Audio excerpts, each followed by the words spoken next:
Hi friends, आज फिर से एक नया यूज लेकर आ गया हूं जो कि आपके स्क्रीन पे दिख रहा होगा। For the last few days. जी दोस्त, for the last few days का हिंदी होता है कुछ दिनों से या पिछले कुछ दिनों से। जैसे इस तरह का सेंटेंस अक्सर हम लोग के लाइफ में आता रहता है कि पिछले कुछ दिनों से तुम कुछ ज़्यादा ही ओवर स्मार्ट बन रहे हो, पिछले कुछ दिनों से तुम मुझे इग्नोर कर रहे हो, पिछले कुछ दिनों से तुम पढ़ना नहीं चाहते हो। तो इस तरह के सेंटेंस को इंग्लिश में बनाने के लिए हम लोग यूज करते हैं for the last few days. दोस्त, आपको ये वीडियो उन प्रत्येक विद्यार्थी के पास भेजना है जिस जिस विद्यार्थी को इस तरह की यूज की आवश्यकता है। आपको अच्छे से मालूम है कि बहुत ऐसे विद्यार्थी हैं जो कि इस तरह के यूज न रहने की वजह से वो इस तरह का सेंटेंस नहीं बोल पाते हैं। तो उन प्रत्येक विद्यार्थी को आपका हेल्प करना है। चलिए अब हम लोग इस तरह के सेंटेंस को बनाने के लिए हम देखते हैं कि इसका स्ट्रक्चर क्या होता है। तो दोस्त, इसका स्ट्रक्चर आपके स्क्रीन पर दिख रहा होगा। सबसे पहले मैं स्ट्रक्चर में लिखा हूं for the last few days.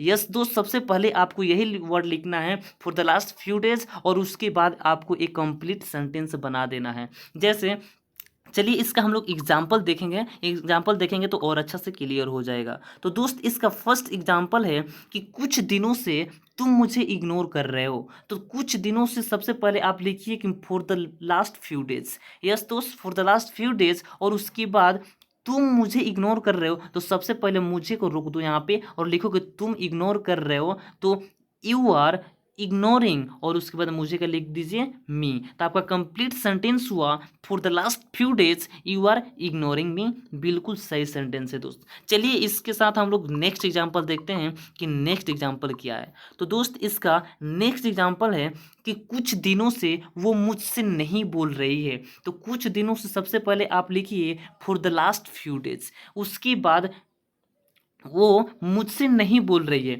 तो पहले मुझसे का रोक दीजिए और लिखिए कि वह नहीं बोल रही है। तो सी इज नॉट टॉकिंग, यहाँ पे आप स्पीकिंग भी लिख सकते हैं या फिर टॉकिंग भी लिख सकते हैं। तो सी इज नॉट टॉकिंग और उसके बाद मुझसे है तो मुझसे का लिख दीजिए टू मी। तो आपका कंप्लीट सेंटेंस हुआ कि for the last few days she is not talking to me. बिल्कुल सही सेंटेंस है दोस्त। चलिए इसी के साथ हम लोग देखते हैं कि इसका नेक्स्ट एग्जाम्पल क्या है। तो दोस्त, इसका नेक्स्ट एग्जाम्पल है कि पता नहीं क्यों कुछ दिनों से तुम बदल गए हो। तो पता नहीं क्यों का अब आप कुछ लिखना है यहाँ पे। सबसे पहले डोंट नो वाई। दोस्त, यहाँ पे पता नहीं क्यों नहीं रहता तो फिर हम लोग ये जो लिखे हैं for for the last few days ये हम लोग पहले ही लिखते, लेकिन यहाँ पे एक एक्स्ट्रा जुड़ गया है यहाँ पे पता नहीं क्यों। तो इसलिए आपको पता नहीं क्यों को यहाँ पे पहले लिखना होगा डोंट नो वाई और उसके बाद तुम बदल गए हो। ये आपका पास्ट प्रेजेंट परफेक्ट टेंस है और प्रेजेंट परफेक्ट टेंस का आपका स्ट्रक्चर होता है subject plus have plus verb three. और आपका सब्जेक्ट आपका यू हो गया और उसके बाद यू के साथ हैव आता है तो हैव और उसके बाद वर्ब थ्री आपका हो गया चेंज्ड और उसके बाद आपको लास्ट में लिखना है for the last few days. तो आपका कंप्लीट सेंटेंस हुआ don't know why you have changed for the last few days. बिल्कुल सही सेंटेंस है दोस्त। चलिए इसी के साथ हम लोग देखते हैं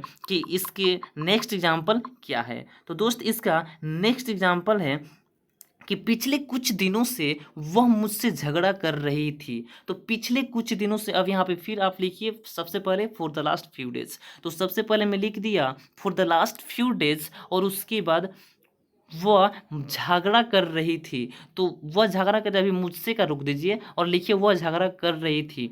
तो सी वॉज क्वारलिंग और उसके बाद मुझसे तो विथ मी। तो आपका कंप्लीट सेंटेंस हुआ for the last few days she was quarrelling with me. बिल्कुल सही सेंटेंस है दोस्त। चलिए इसी के साथ मैं अपना वीडियो समाप्त करता हूँ। यदि मेरे वीडियो से आपको थोड़ा सा भी कुछ सीख मिला होगा तो लाइक शेयर और कमेंट जरूर कीजिएगा। और आप मेरे चैनल पे नए होंगे तो मेरे चैनल को सब्सक्राइब जरूर कर लीजिएगा कि मैं जैसे ही कोई वीडियो अपने चैनल पे अपलोड करूं तो उसका नोटिफिकेशन सबसे पहले आपके पास जाए और आप मेरे वीडियो को सबसे पहले आप देख पाएँ। चलिए इसी के साथ समाप्त करता हूँ अपने वीडियो को। Bye bye.